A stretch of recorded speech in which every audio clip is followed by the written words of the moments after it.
Assalamualaikum warahmatullahi wabarakatuh. Salam jumpa para siswa di mana saja berada. Pada pertemuan ini kita akan membahas materi sistem ekonomi.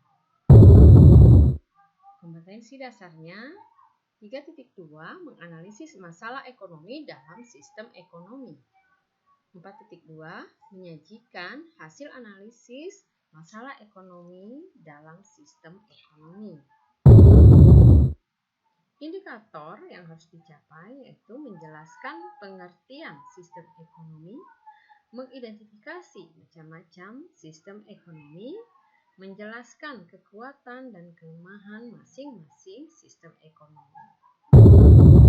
Tujuan pembelajaran: setelah mengikuti proses pembelajaran, peserta didik diharapkan dapat menjelaskan pengertian sistem ekonomi, mengidentifikasi macam-macam sistem ekonomi, dan menjelaskan kekuatan dan kelemahan masing-masing sistem ekonomi. Sekarang, coba perhatikan peta konsep berikut ini. Jadi, sistem ekonomi di dunia itu ada 4. Ada sistem ekonomi tradisional, sistem ekonomi pasar, sistem ekonomi komando, dan sistem ekonomi campuran. Keempat sistem ini, masing-masing negara memakai salah satunya. Tujuannya yaitu untuk mengatasi masalah ekonomi. Jadi, berbagai permasalahan ekonomi yang dihadapi oleh semua negara di dunia hanya dapat diselesaikan berdasarkan sistem ekonomi yang dianut oleh masing-masing negara. Perbedaan penerapan sistem ekonomi dapat terjadi karena perbedaan pemilikan sumber daya maupun perbedaan sistem pemerintahan suatu negara. Jadi, sistem ekonomi itu adalah perangkat atau alat yang digunakan untuk menjawab secara tuntas permasalahan pokok ekonomi dalam suatu negara. Sekarang kita akan bahas satu persatu sistem ekonomi tersebut. Yang pertama, sistem ekonomi tradisional. Sistem ekonomi tradisional merupakan sistem ekonomi yang diterapkan oleh masyarakat tradisional secara turun-temurun dengan hanya mengandalkan alam dan tenaga kerja. Kelebihannya, tidak terdapat persaingan yang tidak sehat, hubungan antar individu itu sangat erat, masyarakat merasa sangat aman karena tidak ada beban berat yang harus dipikul. Tidak individualistis. Sistem ekonomi tradisional memiliki kekurangan, yaitu teknologi yang digunakan masih sangat sederhana, sehingga produktivitas rendah. Mutu barang, hasil produksi masih rendah, dan masyarakatnya sulit berkembang. Sekarang perhatikan bagaimana sistem ekonomi tradisional memecahkan masalah perekonomiannya. Kita lihat ini mengelola alam, contohnya bertani. Jadi pada sistem negara yang menganut sistem ekonomi tradisional, masyarakatnya mengolah alam dengan cara memproduksi sendiri. Hasil yang dihasilkan dari alam itu memproduksi sendiri.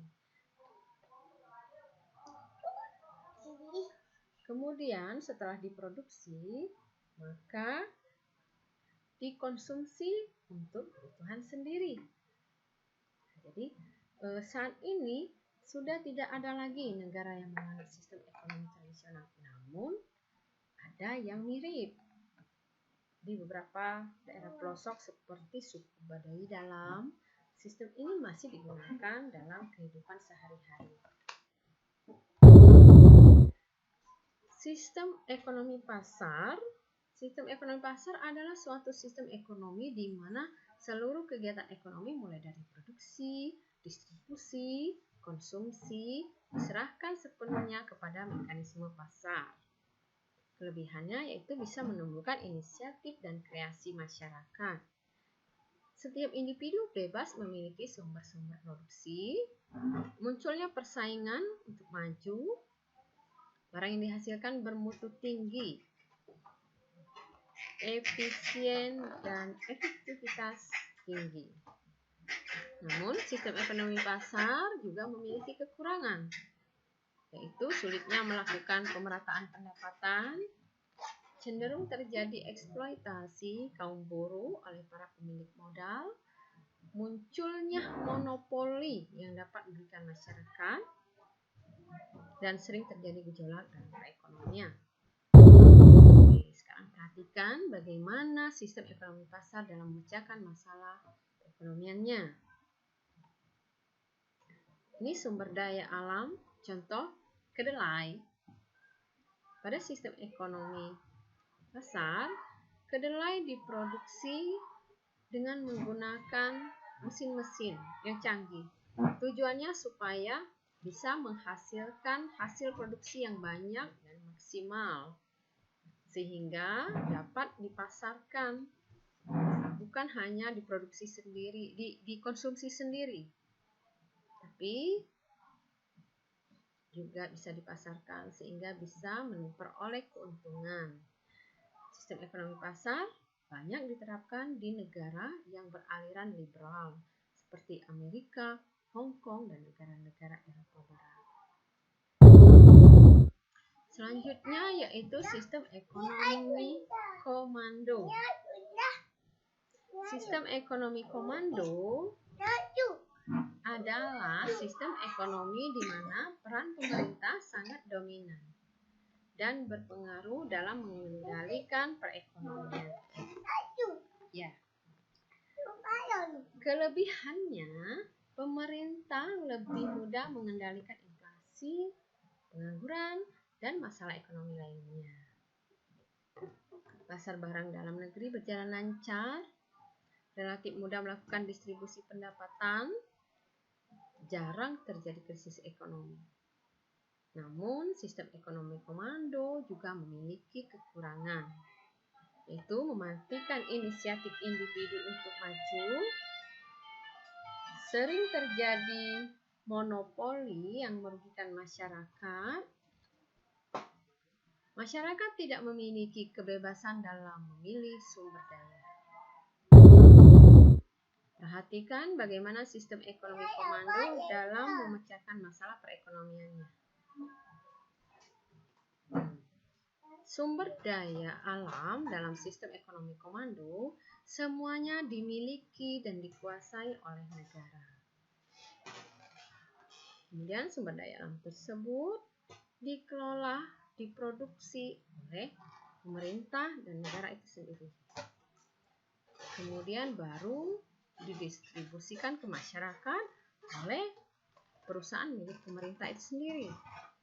Jadi sistem ekonomi komando ini biasanya diterapkan di negara yang berideologi sosialis atau komunis seperti Kuba, Polandia, dan Rusia. Dan yang terakhir, sistem ekonomi campuran. Sistem ekonomi campuran adalah sistem ekonomi di mana pemerintah dan swasta bekerja sama dalam mengatasi masalah ekonomi. Ciri sistem ekonomi campuran, yang pertama, merupakan gabungan dari sistem ekonomi pasar dan terpusat. Yang kedua, barang, modal, dan sumber daya yang vital dikuasai oleh pemerintah. Dan yang ketiga, pemerintah dapat melakukan intervensi dengan membuat peraturan dan kebijakan ekonomi. Dan yang keempat, peran pemerintah dan sektor swasta berimbang. Contoh negara yang menganut sistem ini adalah Prancis, Malaysia, dan Indonesia. Sistem ekonomi campuran memiliki kelebihan yang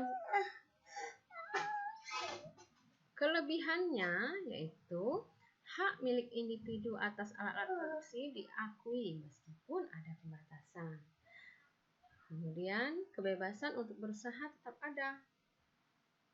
Kepentingan umum lebih diutamakan, dan terakhir persaingan dapat dibatasi dan pengusaha lemah dapat mengembangkan dan meneruskan usahanya karena mendapat perlindungan dari pemerintah.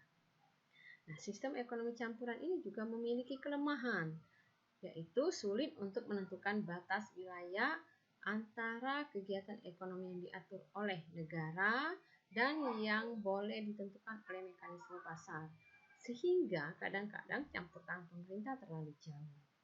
Pemerintah akan mengalami kesulitan dalam menentukan batas nilai alat produksi dan kekayaan yang bisa dimiliki oleh individu. Oke, sekarang ada soal untuk anak-anak kerjakan. Silakan dijawab pertanyaan-pertanyaan berikut dari nomor 1 sampai nomor 5. Kerjakan di kertas 1 lembar, nanti dikoordinir oleh ketua kelas untuk dikumpulkan ke kantor.